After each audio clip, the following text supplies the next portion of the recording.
Tonight, I'm opening files related to a single, powerful milestone, the first time I consistently made $100 a day. Not from a single job, but from a patchwork of side hustles. These accounts are not theory, not guesses, they are real stories from my own journey, documented, raw, and practical. Each one is a case file from what I call the profit log. What you're about to hear is a walkthrough of the exact steps I took, the mistakes I made, and the lessons I learned. We're going to open 5 specific files. 5 distinct paths that, when combined, built a foundation that finally got me to that magic number. This isn't about getting rich quick. It's about the anatomy of a hustle. Before we begin, make sure you're subscribed to Profit with A and hit the notification bell. The methods we uncover in these files could be the blueprint for your own hustle, and you won't want to miss what comes next. Let's open the first file. File Profit Log 011, the first $5 gig on Fiverr. It was the fall of 2019. I was sitting on the floor of my studio apartment, my back against the wall because my desk was just a cardboard box. My laptop was so old it would whine and overheat if I had more than 3 browser tabs open. I remember the specific feeling of the cheap carpet under my fingers. I was scrolling through YouTube, seeing these videos about making money online with no skills, and it all felt like a distant fantasy. But the rent was due in 3 weeks, and the pressure was real. That's when I first took Fiverr seriously. The first significant action wasn't glamorous. It was creating a profile. I spent an entire evening trying to write a bio that didn't sound desperate. I called myself a creative wordsmith, which was a stretch, considering I'd only ever written college essays. My first gig was simple: I will proofread and edit 500 words for $5. I took a blurry picture of myself with my phone webcam for the profile picture, uploaded it, and hit publish. The sound of that button clicking was deafening. And then, silence. For 3 weeks, nothing happened. I'd refresh the Fiverr app dozens of times a day. The only notification was Fiverr itself, sending me tips on how to improve my gig. It felt like shouting into a void. Doubt was my constant companion. Who would buy this? My gig is buried on page 50. I rationalized it by telling myself I was just testing the waters. But the truth was, I was getting discouraged. The struggle wasn't the work, it was the absolute, crushing silence before anyone even knew I existed. Then, one Tuesday afternoon, my phone buzzed. It wasn't a text. It was the distinct Fiverr notification sound. My heart jumped into my throat. Someone named Marketing Pro 23 had placed an order. They needed a 500-word product description proofread. The $5 was pending. I remember my hands shaking as I opened the document. I proofread those 500 words 5 times. I checked every comma, every hyphen. I delivered the work 2 days early. A few hours later, the buyer left a review, fast and professional. Thank you. That 5-star rating was worth more than the $4 I actually earned after Fiverr's fee. Right after, I felt a jolt of electricity. It was proof. The system worked. That first review gave my gig a tiny bit of credibility. A week later, I got another order. Then another. I slowly raised my price to $10, then $15. The reality was, I wasn't getting rich. But I was getting validated. The takeaway was crystal clear: you have to be willing to start for almost nothing to prove your worth. That first sale isn't about the money, it's about the social proof. In the profit log, We classify this as a foundation case, not because of the revenue, but because it was the first crack in the dam of inaction. It was proof the door had opened, even if it was just a sliver. But Fiverr was just the beginning. It taught me that a digital service could be sold, but it also made me realize I was at the mercy of a platform's algorithm. I wanted something I had more control over. That desire led me to open a much more personal and intimidating file.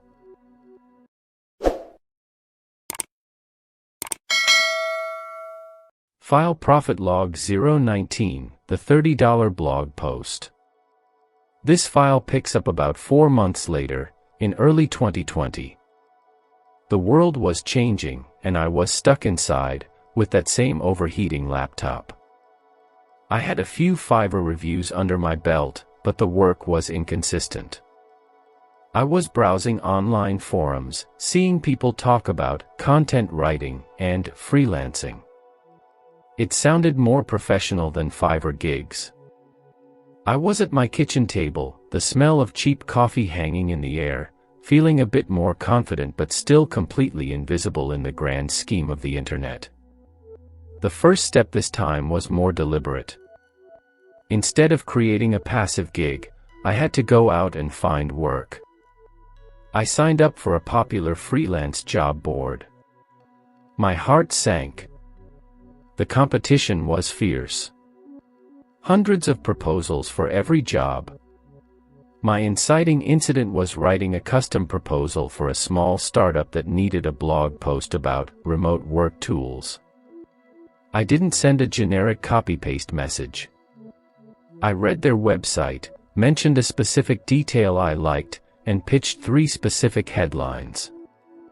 I quoted $30, holding my breath, thinking it was way too high. The first 10 proposals I sent got 0 responses. Radio silence. It was Fiverr all over again, but somehow more personal because I had poured effort into each pitch. The struggle was the emotional roller coaster of seeing a perfect job, spending 20 minutes crafting a proposal, and getting nothing back.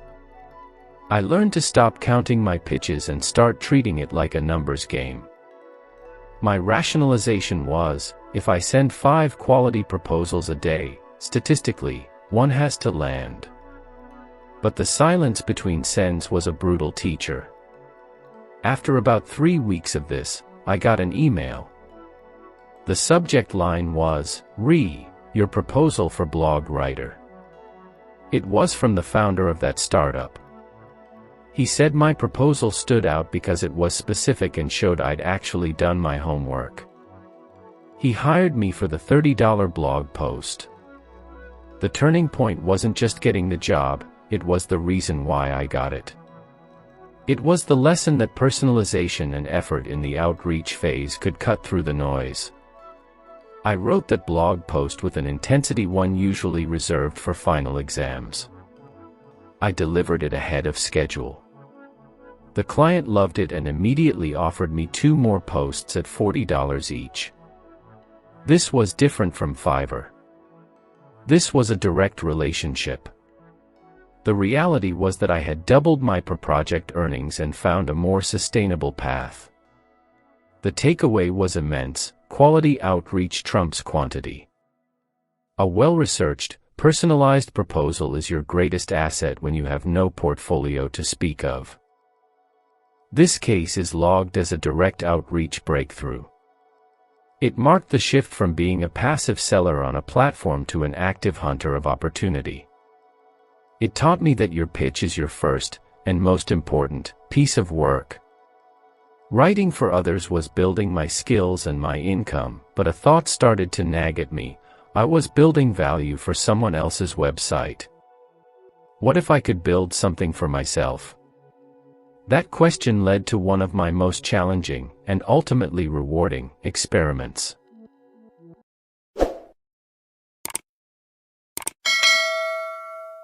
File Profit Log 027, the failed niche blog that paid off.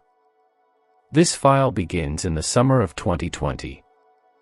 The freelance work was steady, but I felt like a mercenary, writing about everything from crypto to cat food. I had no domain of my own. I remember the specific, musty smell of the library where I'd go to get better Wi-Fi. I was surrounded by stacks of books, but I was staring at a blank domain named search bar.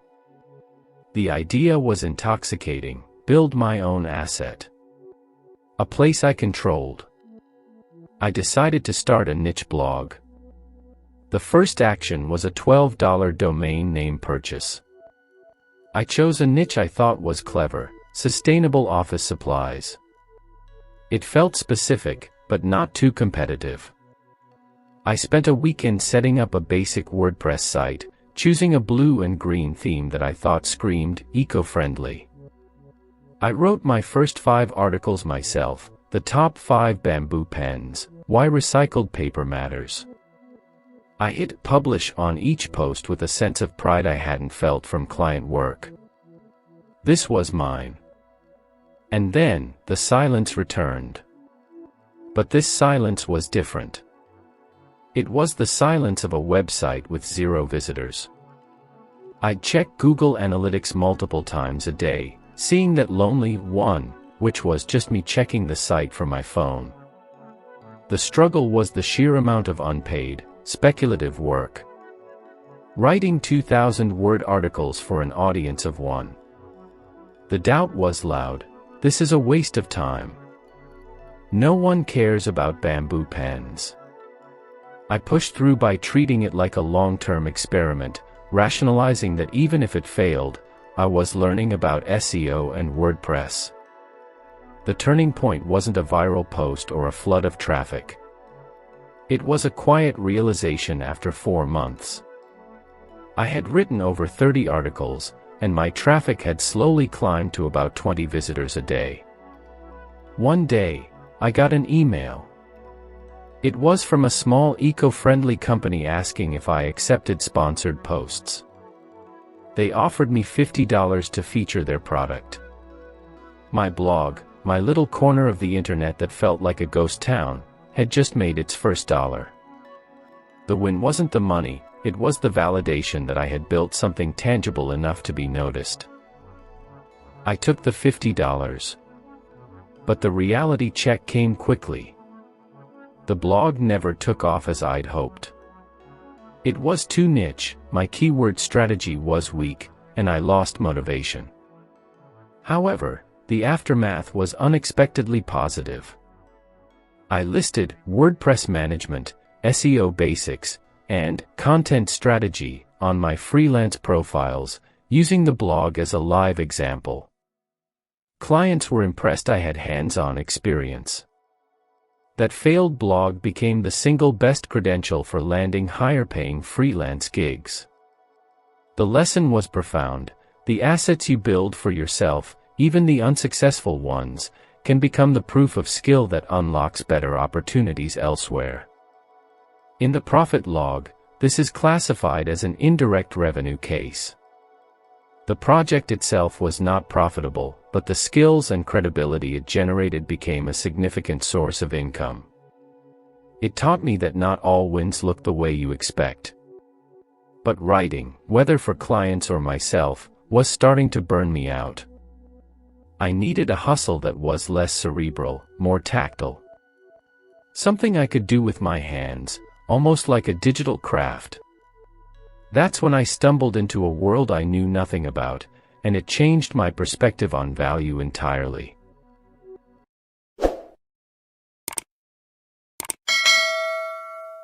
File Profit Log 035, Selling Digital Printables on Etsy. Late 2020. I was tired of words. I'd spent a year staring at sentences. I needed a creative detour. I found myself on Etsy, not as a buyer, but as a lurker, amazed at what people were selling. Digital planners. Printable wall art. JPEGs and PDFs that people were buying for a few dollars each. I was sitting at my desk, at 11 p.m., watching a YouTube tutorial on Canva, a design tool I'd never used. The air was cool, and the only light was from my screen. It felt like learning a secret language.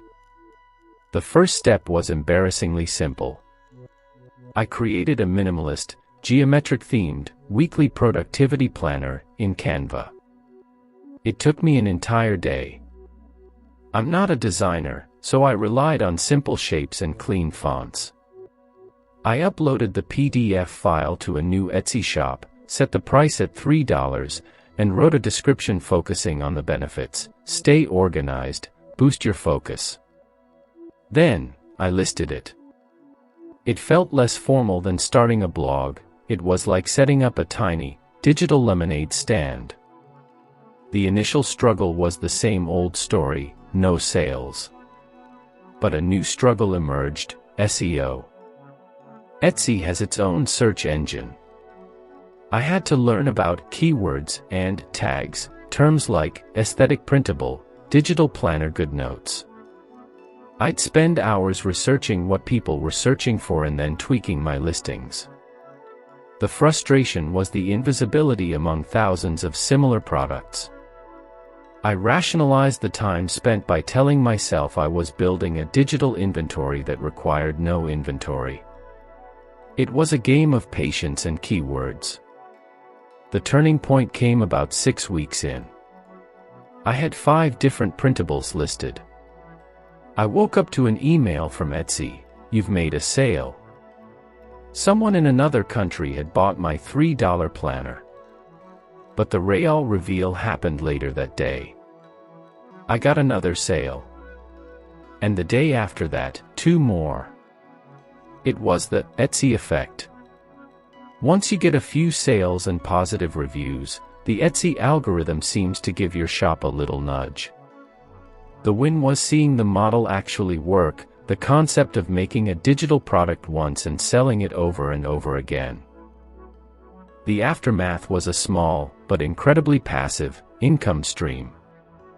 I wasn't getting rich, but I was making $30 to $50 a week without lifting a finger after the initial work was done. It was the first truly passive income I'd ever generated. The reality was that it required upfront design work and constant keyword optimization to stay visible.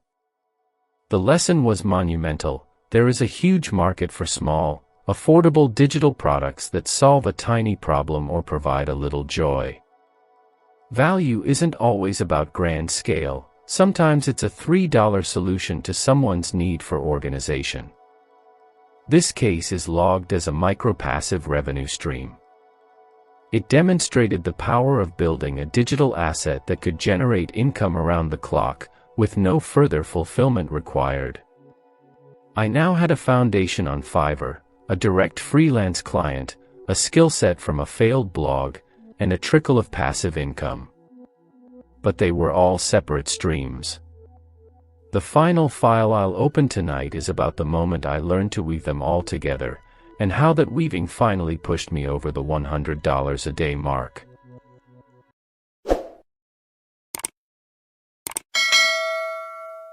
File Profit Log 042, the $100 Day Blueprint. This is the most important file in this series. It starts in early 2021. I was piecing together income from all the previous cases: a $30 blog post here, a $15 Fiverr gig there, a few $3 Etsy sales. I was close to $100 a day, but I hadn't consistently hit it. It felt like I was juggling, and I was about to drop all the balls. I was at my desk, looking at a spreadsheet, not a glamorous scene, just numbers on a screen, and I felt overwhelmed instead of accomplished. The hustle had become fragmented. The first significant action wasn't starting something new. It was the opposite.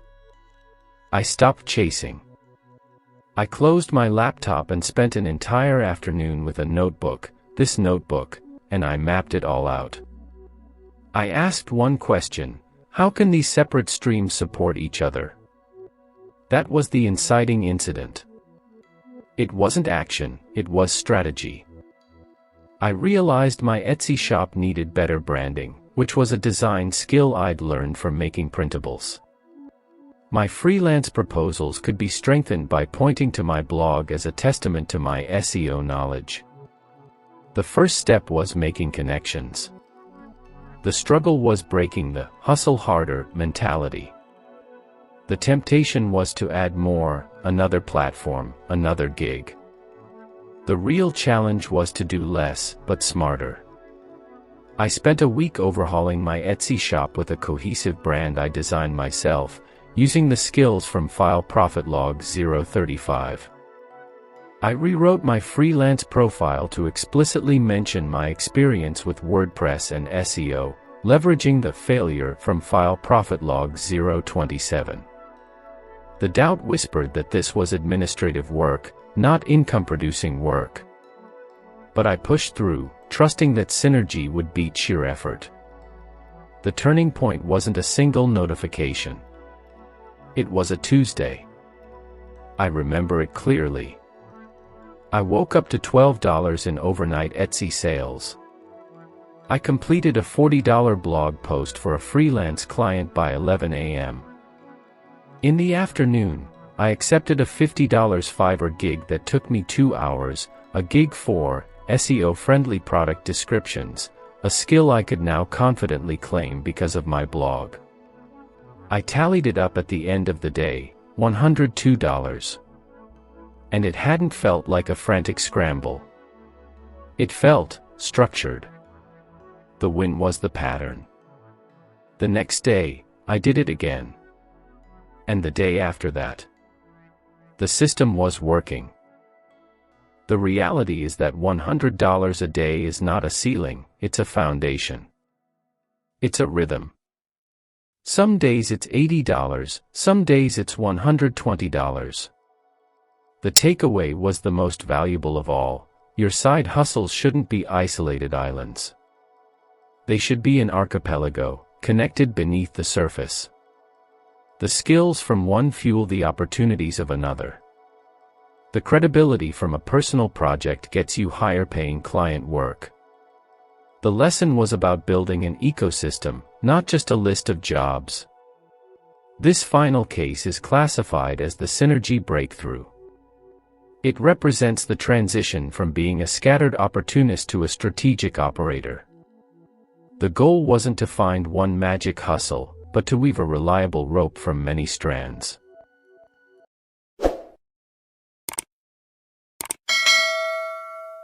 So, these 5 files, the $5 Fiverr gig, the $30 blog post, the failed blog, the Etsy printables, and the final blueprint, they all show the same truth. Making money online isn't about luck or a single secret. It's about consistency. It's about trial and error. It's a willingness to start small, often for very little, to prove your worth and learn the rules. The sounds of the hustle change over time. The frantic typing from the beginning. It becomes more measured. The sighs of frustration become less frequent. And those notification pings, they start to come from multiple sources. They start to sound less like alarms and more like a rhythm. A rhythm you built yourself. Don't wait for perfect conditions. Don't wait until you have the best laptop or the perfect idea. Start where you are, with what you have. Your first win, whether it's $5 or a 5-star review, isn't about the amount. It's proof. Proof that the door is open. Your job is to walk through it and see what other doors are on the other side. If you've started your own hustle, I want to hear about it. Drop your story in the comments below. Tell me about your first sale, your first client, your first failed project. I read them all, and I might feature it in a future profit log. To make sure you don't miss that, subscribe to Profit with A and hit the notification bell. We're just getting started, and there are more case files to open. This has been a productive one from Profit with A. Until next time, keep hustling.